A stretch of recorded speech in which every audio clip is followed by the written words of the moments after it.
Selamat berjumpa adik-adik sekalian di mana saja berada. Saya berharap adik-adik selalu dalam keadaan sehat walafiat, terutama dalam masa COVID ini. Masing-masing menjaga dirinya sendiri untuk kesehatan dan keselamatan diri sendiri dan keselamatan orang lain.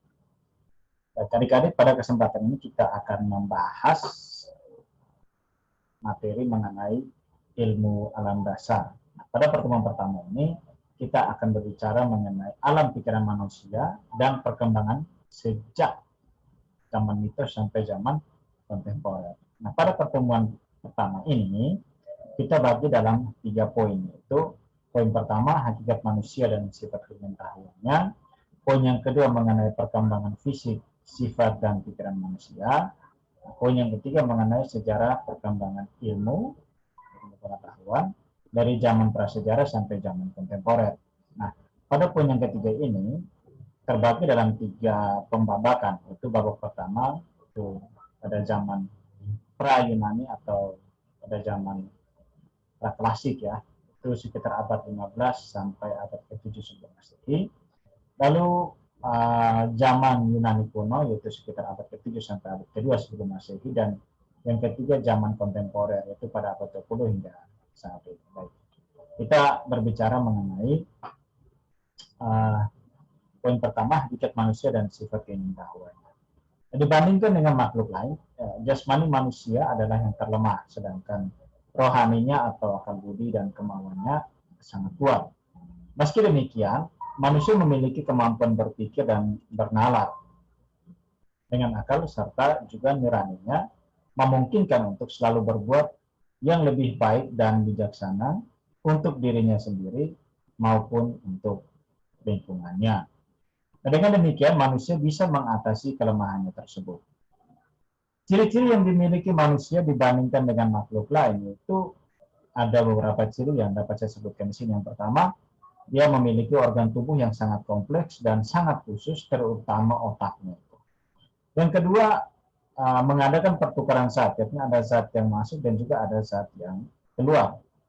Yang ketiga, ada memberikan respon atau tanggapan terhadap rangsangan dari dalam dirinya sendiri maupun dari luar. Yang keempat itu manusia memiliki potensi untuk berkembang biak, yang mana potensi itu dapat diaktualisasikan. Yang kelima itu ada tubuh dan bergerak. Yang keenam berinteraksi dengan lingkungannya, dan yang ketujuh adalah mati. Bila dibandingkan dengan hewan, tubuh manusia itu lemah, sedangkan rohani yaitu akal budinya itu memiliki kemauan atau kemampuan yang sangat kuat. Manusia memang tidak dapat terbang seperti burung, tetapi dengan akal budinya dan kemampuannya, manusia dapat menjadi makhluk yang lebih daripada makhluk lain. Manusia juga tidak dapat berenang secepat ikan hiu atau apapun itu di lautan, tetapi dengan kemampuan akal budinya, manusia dapat menciptakan alat atau sarana yang mampu membantu dia untuk menyelami lautan atau bahkan hingga menyelami dasar samudera. Nah, kelebihan itu karena manusia memiliki akal budi dan kemampuan yang kuat sehingga dapat mengendalikan jasmani. Manusia sebagai makhluk berpikir itu dibekali dengan hasrat ingin tahu tentang benda dan peristiwa yang terjadi di sekitarnya. Nah, rasa ingin tahu inilah yang mendorong manusia untuk memahami dan menjelaskan gejala-gejala alam serta berusaha untuk memecahkan masalah yang dihadapi. Hewan tidak memiliki rasa ingin tahu seperti manusia, melainkan hanya terbatas pada insting. Nah, pada hewan, usaha untuk eksplorasi alam sekitar itu didorong oleh insting yang terpusat pada usaha untuk mempertahankan dan melangsungkan kehidupannya. Yang kedua mengenai sifat keingintahuan manusia. Rasa ingin tahu yang terus berkembang dan seolah-olah tanpa batas itu menimbulkan perbendaharaan pengetahuan dalam diri manusia. Nah, hal ini tidak saja meliputi pengetahuan tentang kebutuhan praksis untuk hidup sehari-hari, tetapi juga berkembang sampai kepada hal-hal yang menyangkut keindahan atau seni. Nah, kebutuhan praksis untuk hidup sehari-hari itu misalnya berburu, bertani atau bercocok tanam, membuat panah atau peralatan perang, dan lain sebagainya. Rasa ingin tahu semacam itu tidak dimiliki oleh hewan. Rasa ingin tahu pada hewan terbatas pada rasa ingin tahu yang tetap dan tidak berubah dari waktu ke waktu. Hewan bergerak dari satu tempat ke tempat lain, terutama didorong oleh rasa ingin tahunya yang berkaitan erat dengan nalurinya saja, bukan dengan akal budinya. Hewan memang mempunyai otak tetapi tidak mampu bernalar, tapi tidak mampu berlogika, tidak mampu rasional. Mereka hanya sekadar ingin tahu apakah di tempat lain terdapat makan atau tidak. Apakah di tempat lain aman dari bahaya atau tidak. Nah, hewan memerlukan sarang atau tempat tinggal atau kandang yang dapat melindungi diri dan tempat untuk berkembang biak, juga tempat yang aman untuk membesarkan keturunannya. Nah, berbeda dengan manusia, pengetahuan hewan itu mengenai makanan atau tempat tinggal sepanjang waktu selalu seperti itu. Sehingga kita belum pernah melihat bahwa seekor kuda menciptakan mobil atau seekor kucing menciptakan pesawat. Kemampuan berpikir manusia itu menyebabkan rasa ingin tahunya selalu berkembang. Kemampuan mengingat dan berpikir, manusia dapat menggunakan pengetahuan yang dulu dan kemudian menggabungkan dengan pengetahuan yang diperoleh, kemudian mampu untuk menghasilkan satu pengetahuan baru, yaitu di sini dapat saya membedakan antara tesis, antitesis, dan sintesis. Sintesis inilah merupakan gabungan dari pengetahuan dulu dan pengetahuan yang didapat setelah itu melahirkan satu pengetahuan baru. Nah, sejalan dengan perkembangan tersebut, rasa keindahan manusia juga berkembang. Maka dalam kehidupannya, pengetahuan yang telah dimiliki bukan hanya diterapkan dan digunakan untuk kebutuhan hidup sehari-hari yang meliputi kebutuhan praktis saja, tetapi juga menyangkut hal-hal yang berpaduan dengan keindahan. Dengan selalu berlangsungnya perkembangan pengetahuan itu, tampak lebih nyata bahwa manusia berbeda dengan hewan. Manusia merupakan makhluk yang berakal serta mempunyai derajat yang tinggi bila dibandingkan dengan hewan atau makhluk hidup lainnya. Ketiga, sekarang kita melihat perkembangan pikiran manusia. Perkembangan pikiran manusia itu terbagi dalam 3 bagian. Yang pertama itu adalah sifat unik manusia, rasa ingin tahu manusia, dan rasa ingin tahu yang menyebabkan alam pikiran manusia itu berkembang. Yang pertama mengenai sifat unik manusia. Dibandingkan dengan manusia lain, itu jasmani manusia itu lemah.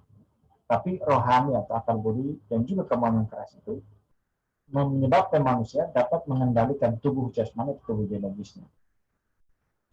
Hal ini dapat menimbulkan efek yang negatif ya. Misalnya manusia dapat makan, dapat meminum minuman keras sampai mabok, bahkan banyak juga yang melakukan tindakan bunuh diri. Nah, kalau tubuh mendapat pengaruh yang negatif dari lingkungannya, maka akan timbul reaksi dari dalam tubuh yang mendorong tubuh untuk membebaskan diri dari lingkungan negatif tersebut.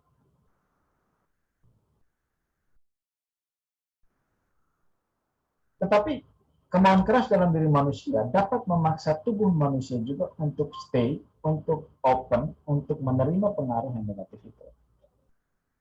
Hal semacam itu yang baru saja saya bilang, itu jarang kita jumpai pada hewan. Hewan biasanya kalau ada bahaya, ada situasi berbau negatif yang terjadi di sekitarnya, dan dia punya naluri mengatakan bahwa ada sesuatu, dia akan menghindar, mencari tempat yang lebih aman. Nah, jadi sifat unik manusia inilah mengindikasikan adanya akal budi dan adanya kemauan untuk menaklukkan tubuh jasmani atau tubuh biologis. Yang kedua, rasa ingin tahu. Dengan pertolongan akal budi, manusia menemukan berbagai cara untuk melindungi diri terhadap pengaruh lingkungan yang merugikan. Tetapi jangan lupa bahwa dengan adanya akal budi juga menimbulkan rasa ingin tahu yang selalu berkembang. Itu rasa ingin tahu yang tidak pernah dipuaskan. Rasa ingin tahu mendorong manusia untuk melakukan berbagai kegiatan yang tujuannya adalah untuk mencari jawaban atas berbagai persoalan yang dihadapinya. Kebanyakan persoalan-persoalan itu ada di dalam pikiran manusia. Pikiran manusia, di sini kita lihat, pikiran manusia serentak sebagai pokok persoalan, tetapi juga menjadi solusi untuk persoalan-persoalan yang dihadapi. Kegiatan yang dilakukan manusia itu kadang-kadang kurang serasi dengan tujuannya sehingga tidak dapat menghasilkan pemecahan masalah. Tetapi kegagalan biasanya menimbulkan juga putus asa, tapi kegagalan juga menimbulkan rasa ingin tahu lebih besar, membangkitkan semangat untuk mencari solusi atas masalah yang terjadi.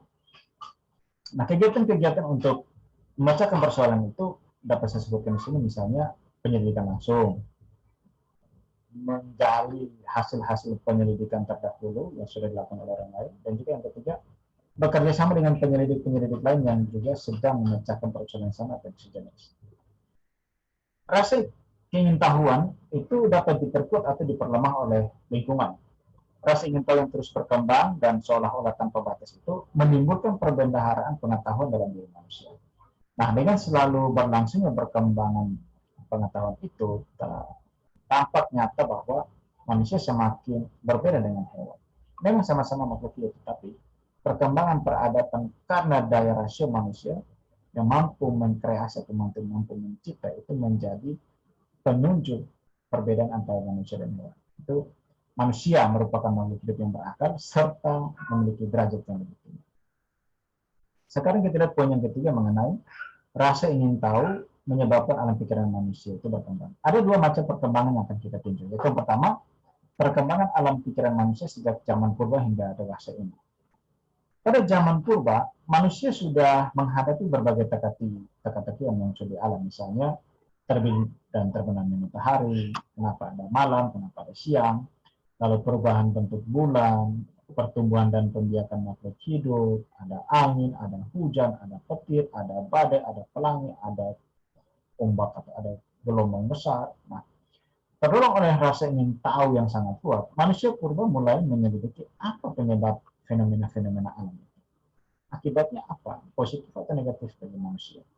Nah, penyelidikan ini menghasilkan jawaban atas banyak persoalan. Kemudian, timbul persoalan-persoalan baru lagi. Nah, dengan demikian, alam pikiran manusia purba mulai berkembang. Perkembangan itu berlangsung dari dulu sampai sekarang dan sampai masa yang akan datang, sepanjang manusia ada di muka bumi. Yang kedua, perkembangan alam pikiran manusia sejak dilahirkan sampai akhir hayat. Alam pikiran seorang bayi yang baru lahir ya, itu mengalami perkembangan yang hampir serupa. Ketika anak kecil mengamati lingkungan yang muncul di sekitarnya, itu bermacam-macam pertanyaan ada di benaknya. Ini apa? Itu apa? Ini apa? Dan lain sebagainya dan lain sebagainya.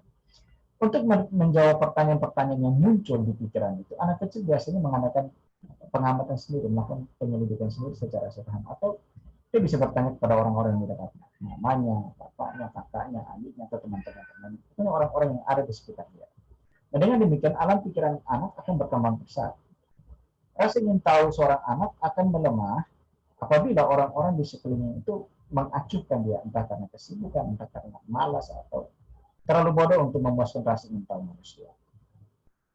Itu hal-hal yang dapat menyebabkan lambannya perkembangan pengetahuan.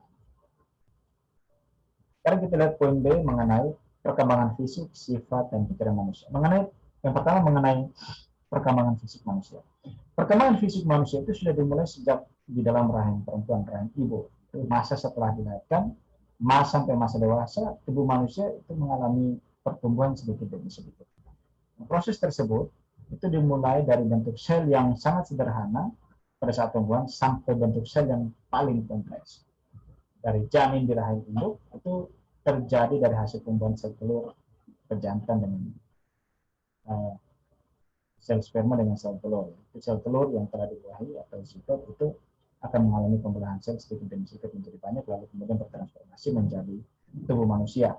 Nah, bentuk tubuh manusia itu dia mengalami perubahan yang sistematis dan teratur sesuai dengan kodratnya sejak bayi hingga dewasa. Pada masa pubertas terjadi perubahan fisik yang sangat signifikan, terutama pada tanda-tanda kedewasaan, misalnya tumbuhnya rambut pada bagian tubuh tertentu dan fungsi genitalia.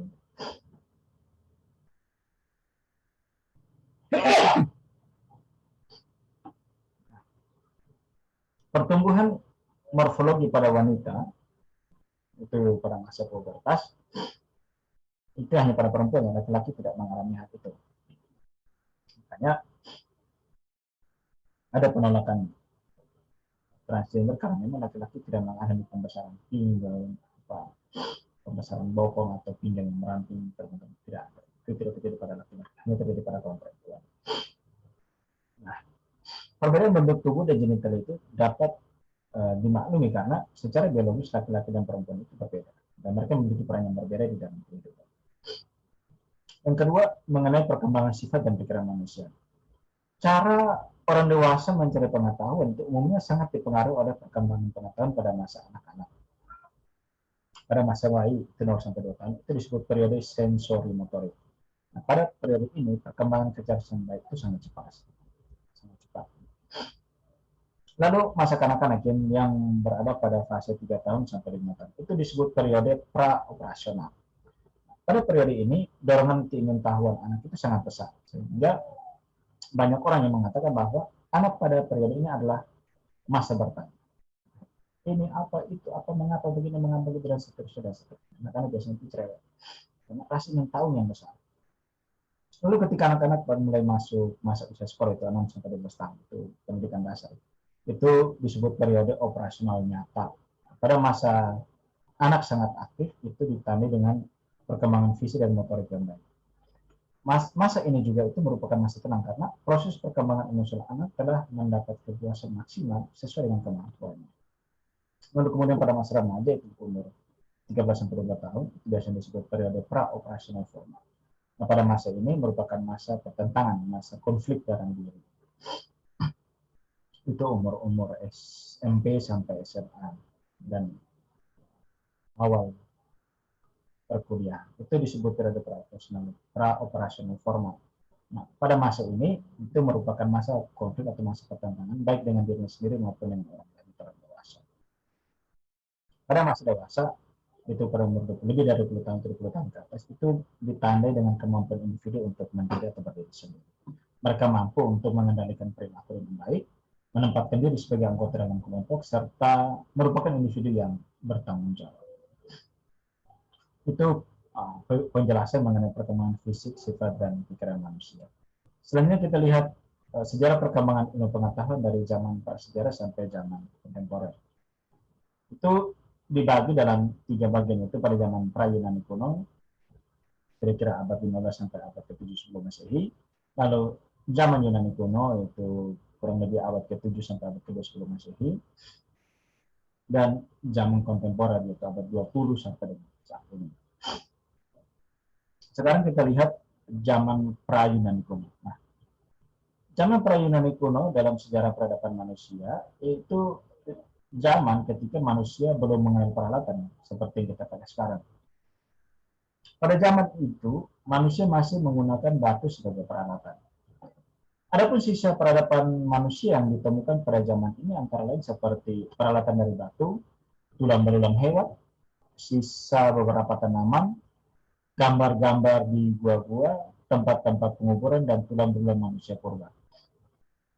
Pada zaman ini juga ditemukan alat-alat yang bentuknya mirip satu sama lain. Misalnya kapak sebagai alat pemotong dan pembelah. Lalu alat dari tulang yang menyerupai jarum untuk menjahit dan lain-lainnya. Nah, benda-benda tersebut terus mengalami perbaikan dan kemajuan akibat proses trial and error serta uji coba yang dilakukan manusia yang memakan waktu lama. Melalui proses ini juga manusia menemukan bahan atau materi yang dianggap baik atau kuat untuk membuat peralatan-peralatan tertentu. Antara abad ke-15 sampai abad ke-16 sebelum Masehi, abad ke-6 sebelum Masehi, itu manusia telah menemukan besi, tembaga, perak, dan itu digunakan untuk membuat peralatan-peralatan. Salah satu ciri pada zaman ini adalah warisan pengetahuan berdasarkan know-how, mengetahui bagaimana yang dilandasi dengan pengalaman empiris, pengalaman nyata. Data-data tertulis yang ada pada masa ini dapat dikelompokkan sebagai berikut. Itu yang pertama, suatu peristiwa dilukiskan dalam bentuk gambar-gambar. Biasanya kita nonton di televisi, ada gambar-gambar purba yang ditemukan di gua-gua. Gambar-gambar itu kemudian disederhanakan dan diberi bentuk tertentu yang disebut pictographic writing. Yang ketiga, peningkatan ke tingkat yang lebih abstrak melalui suku-suku kata yang diberi tanda-tanda tertentu. Yang terakhir adalah tingkat yang paling tinggi yaitu abjad atau alfabet A sampai Z. Pada masa ini, kemampuan berhitung ditempuh dengan cara one-to-one korespondensi atau MAP proses. Hal ini menyerupai anak-anak yang belajar berhitung dengan jari-jarinya. Selain itu, manusia juga sudah mulai memperhatikan keadaan alam sebagai suatu proses alam, sehingga lama-kelamaan mereka memperhatikan dan menemukan beberapa hal. Misalnya yang pertama, ada gugusan bintang di langit, itu sebagai suatu kesatuan yang sekarang kita kenal dengan nama zodiak. Lalu yang kedua, ada kedudukan matahari dan bulan pada waktu terbit dan tenggelam bergerak dalam rangka zodiak tersebut. Yang ketiga, dikenal bintang-bintang yang bergerak di antara gugusan tadi, ditemukan planet-planet. Lalu waktu bulan kembali pada bentuknya yang sama antara 28 sampai 29 hari. Lalu yang kelima, ada timbul dan tenggelamnya matahari di cakrawala dan berpindah-pindah, dan diperlukan waktu kurang lebih 365 hari sebelum kembali ke kedudukan semula. Nah, ketika matahari timbul dan tenggelam sebanyak 365 kali, itu bulan mengalami perubahan sebanyak 12 kali. Ya, kita kenal satu tahun itu terdiri atas 12 bulan dan 365 hari. Terakhir, ditemukan beberapa gejala alam seperti misalnya gerhana, baik itu gerhana bulan maupun gerhana matahari. Pada zaman pra-Yunani kuno ini ditandai oleh 5 kemampuan. Yang pertama, itu know-how dalam kehidupan sehari-hari yang didasarkan pada pengalaman. Bagaimana? Oh, seperti ini, seperti ini, seperti ini. Lalu pengetahuan yang berdasarkan pengalaman itu diterima sebagai fakta dengan sikap receptive mind. Itu pikiran terbuka untuk menerima. Oh, jadi ada perbandingan, ini lebih baik. Jadi pakai yang ini. Bagaimana caranya? Seperti ini caranya. Jadi berdasarkan pengalaman praktis kehidupan sehari-hari. Yang ketiga, itu kemampuan untuk menemukan abjad dan sistem bilangan alam itu sudah menampakkan perkembangan pemikiran manusia ke tingkat abstraksi. Yang keempat, kemampuan menulis, berhitung, dan menyusun kalender yang didasarkan atas sintesa terhadap hasil abstraksi yang dilakukan. Dan yang kelima, kemampuan meramal suatu peristiwa berdasarkan peristiwa-peristiwa sebelumnya. Untuk yang poin kelima ini, tetap kita lakukan hingga saat ini. Misalnya kita hendak meramalkan kondisi ekonomi pada masa akan datang dengan menggunakan data-data ekonomi pada masa sebelumnya. Dengan menggunakan teknik atau metode yang sudah dikembangkan oleh dunia kontemporer. Poin yang kedua, zaman Yunani kuno itu di zaman ini diperkirakan terjadi pada abad ke-7 sampai abad ke-2 sebelum Masehi. Pada zaman ini itu dikenal dengan 5 kurang lebih tokoh dunia, filsuf sebenarnya mereka itu Thales, Pythagoras, Demokritus, Plato, dan Aristoteles. Zaman ini dipandang sebagai zaman keemasan filsafat ya, karena pada masa ini orang memiliki kebebasan untuk mengungkapkan ide-ide atau pendapat. Pada masa ini Yunani dianggap sebagai gudang ilmu dan filsafat. Karena pada zaman ini orang-orang di Yunani sudah tidak lagi mempercayai mitos-mitos atau mitologi-mitologi. Pada zaman ini logika sudah mengalahkan mitos. Bagaimana kita bandingkan dengan kita sekarang dengan orang Yunani pada masa itu? Mereka sudah mengalahkan mitos berkat kemampuan akal budi, apa, mengapa, dan bagaimana. Sementara kita sendiri di NTT di Kupang itu masih percaya pada mitos-mitos. Bangsa Yunani itu tidak menerima pengalaman yang didasarkan pada sikap menerima saja, tetapi mereka selalu menyelidiki. Kenapa begini? Kenapa begitu? Juga mereka memiliki sikap yang kritis, sehingga menjadikan bangsa Yunani itu bangsa yang ahli berpikir. Bahkan beberapa dari antara mereka menjadi terkenal sepanjang masa. Tadi sudah saya sebutkan Thales. Nah, kita coba untuk melihat satu dua pikiran Thales pada kesempatan. Nah, menurut Thales, asal alam semesta itu adalah air karena tidak ada kehidupan tanpa air. Jadi prinsip air itu adalah prinsip kehidupan. Dan ada benarnya juga, karena apa? Bukankah sperma yang membuahi sel telur itu dalam bentuk cairan, dalam bentuk air? Munculnya persoalan tentang alam semesta ini didorong oleh 3 alasan. Yang pertama, persoalan tersebut merupakan suatu pertanyaan yang terus-menerus dipersoalkan dan dipandang sebagai persoalan abadi. Yang kedua, pertanyaan yang diajukan Thales tersebut menimbulkan satu konsep baru. Itu suatu hal tidak begitu saja ada, tetapi terjadi dari sesuatu yang lain. Itu sesuatu yang terjadi saat ini merupakan akibat dari sebab pada masa lalunya. Sebab pada masa lalu merupakan akibat dari sebab pada masa yang sebelumnya. Jadi ada pertalian dengan kejadian saat ini dan kejadian sebelumnya.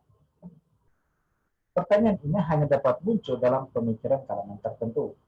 Bukan hanya dari masyarakat awam, tetapi masyarakat intelektual yang berpikir lebih maju. Yang kedua kita lihat Pitagoras. Nah, ini pasti semua tahu karena dia dikenal dengan teorinya Pitagoras. Pitagoras itu dikenal sebagai filsuf dan juga ahli ilmu ukur. Ia dikenal dengan penemuan tentang ilmu ukur dan aritmatik. Adapun beberapa penemuan itu bisa disebut di sini.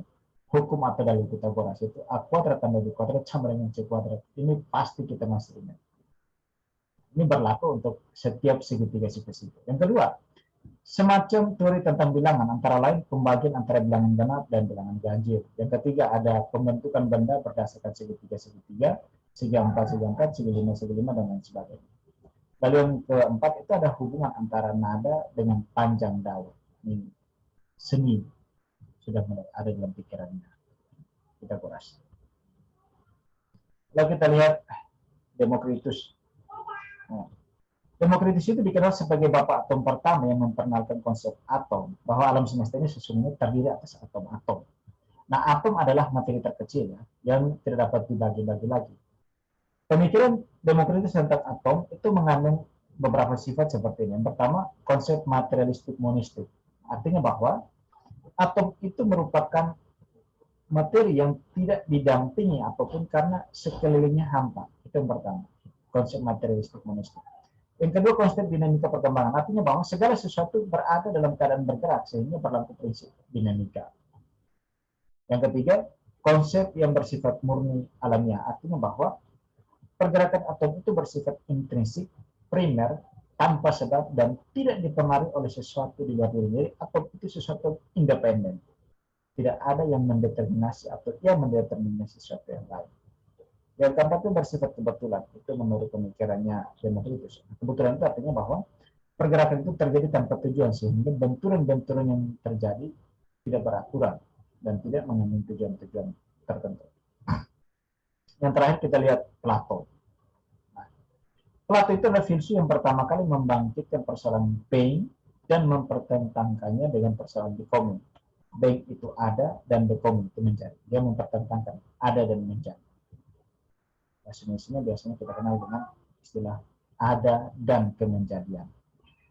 Plato menemukan bahwa becoming itu dunia berubah, tidak memuaskan atau tidak memadai sebagai objek pengetahuan. Karena apa? Karena bagi Plato, setiap bentuk pengetahuan bersesuaian dengan suatu jenis objek. Sedangkan kemenjadian atau being bagi Plato dibentuk oleh dunia yang merupakan pola-pola dari segala sesuatu yang dapat diindrawi, dapat dicerapi, dapat disensasi. Nah, sedangkan ide-ide itu secara kodrati bersifat kekal dan abadi. Nah, menurut Plato, yang paling real itu adalah dunia ide, bukan dunia dalam pandangan. Karena apa? Dunia nyata yang diindrawi itu sifatnya menipu karena sekarang ada, tapi bisa-bisa sebentar tidak akan berada lagi. Biasanya rokok kalau dibakar, saat ini terbentuk rokok, tapi lama-lama dia akan berubah menjadi debu. Karena itu menurut Plato yang sejatinya rokok itu adalah ide tentang rokok, yaitu di dalam pikiran manusia. Nah, alasan Plato membedakan being dan becoming itu karena itu sebagai cara untuk mencari dasar kebenaran pengetahuan. Tujuan utama filsafat itu menurut Plato adalah penyelidikan pada entitas. Entitas itu ens yang ada dari bahasa Latin. Seperti apa yang dimaksudkan dengan keadilan, kecantikan itu apa, cinta itu apa, hasrat itu apa, kesamaan kesatuan itu apa. Plato adalah filsuf yang mengangkat problem the one and the many, melihat bahwa kedua hal ini, kesatuan dan keanekaragaman, terpisah menjadi dua dunia, yaitu dunia ide dan dunia bayangan. Plato juga memperhatikan ilmu pasti sebagai peninggalan Pitagoras, sebab ada hubungan dengan kepastian matematis dengan kesempurnaan ide. Yang terakhir adalah Aristoteles. Aristoteles itu dia murid Plato. Ia meneruskan sekaligus menolak pandangan-pandangan Plato gurunya. Ajaran Aristoteles itu diklasifikasikan dalam 3 bidang, yaitu metafisika, logika, dan biologi. Metafisika. Tentang metafisika, itu istilah metafisika itu sendiri diperkenalkan oleh Andronicus ketika mengelompokkan ajaran-ajaran Aristoteles sebagai filsafat pertama dan menganggapnya sebagai prinsip pertama yang mendasari tugas ilmiah. Konsep self-evidence itu merupakan penjelasan atas materi tertentu yang tidak dicari pada sesuatu yang lain, tetapi hanya dapat ditemukan di dalam pemikiran itu sendiri.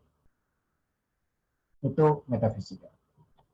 Di dalam dunia metafisika ada istilah tametafisika. Apa artinya? Adik-adik silakan mencarinya sendiri. Yang kedua, logika. Nah, logika Aristoteles itu disusun dalam sebuah buku untuk menjelaskan cara menarik kesimpulan secara valid didasarkan pada susunan berpikir atau prinsip silogisme. Nah, silogisme itu sendiri merupakan suatu bentuk jalan pemikiran yang bersifat deduktif yang kebenarannya pasti, paling tidak dalam tatanan logis. Pada dasarnya, silogisme itu dia terdiri atas 3 pernyataan, yaitu premis mayor sebagai pernyataan pertama yang mengemukakan hal umum yang telah diakui kebenarannya. Misalnya, premis minor sebagai pernyataan kedua yang bersifat khusus dan lebih kecil lingkupnya daripada premis mayor. Yang terakhir adalah kesimpulan atau konklusi yang ditarik berdasarkan kedua premis tersebut. Contoh, semua makhluk hidup pasti mati. Manusia adalah makhluk hidup. Kesimpulannya, manusia pasti mati. Itu logika Aristoteles. Yang ketiga adalah biologi. Kita lihat, pada bidang ini, Aristoteles mementingkan aspek pengamatan sebagai satu sarana untuk membuktikan kebenaran sesuatu hal, terutama dalam ilmu empirik. Misalnya, dalam embriologi, ia melakukan pengamatan atau observasi perkembangan telur ayam sampai terbentuknya kepala ayam. Sekarang kita lihat poin yang ketiga, yaitu pada zaman kontemporer, yaitu abad 20 hingga saat ini. Pada zaman ini, bidang fisika menempati kedudukan yang paling tinggi di antara ilmu-ilmu khusus yang dibicarakan oleh para filsuf. Terus berpendapat bahwa fisika dipandang sebagai dasar ilmu pengetahuan yang subjek materinya mengandung unsur-unsur fisika dengan filsafat secara historis itu terlihat dalam 2 cara. Yang pertama, diskusi filosofis mengenai materi-materi fisika dan dalam interaksi antara pandangan substansial tentang fisika, misalnya tentang materi, kuasa, serta konsep ruang dan waktu.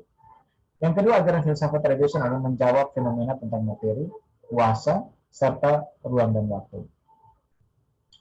Pada abad 20, fisikawan yang terkenal itu Albert Einstein, ia menyatakan bahwa alam itu tak berhingga besarnya dan tak terbatas.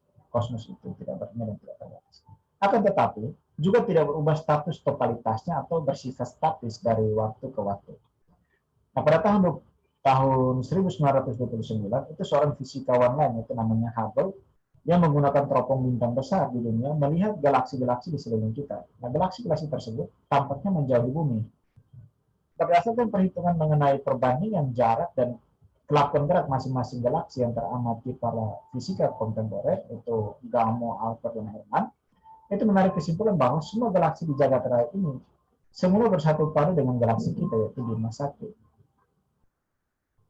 Selain teori mengenai fisika, teori alam semesta, dan lain-lain, maka zaman kontemporer ini ditandai dengan penemuan berbagai teknologi canggih, mulai dari penemuan komputer, satelit, internet, dan lain sebagainya.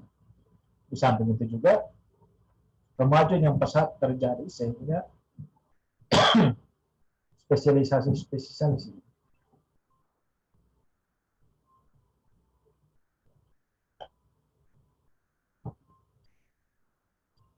Perkembangan teknologi semakin maju sehingga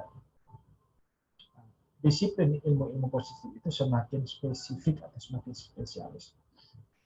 Kita lihat bagaimana filsafat perlahan-lahan bahkan sekarang sudah tidak terlalu menurut pandangan awam tidak terlalu penting. Sekarang lebih dipentingkan adalah ilmu-ilmu positif yang mampu menjawab fenomena-fenomena alam dan fenomena-fenomena kehidupan manusia real konkret. Sekian saja pertemuan dari kita dan penjelasan saya mengenai ilmu alam dasar pada pertemuan pertama ini. Saya akan melanjutkan materi ini pada pertemuan selanjutnya. Sekian, terima kasih, sampai jumpa. Salam sehat.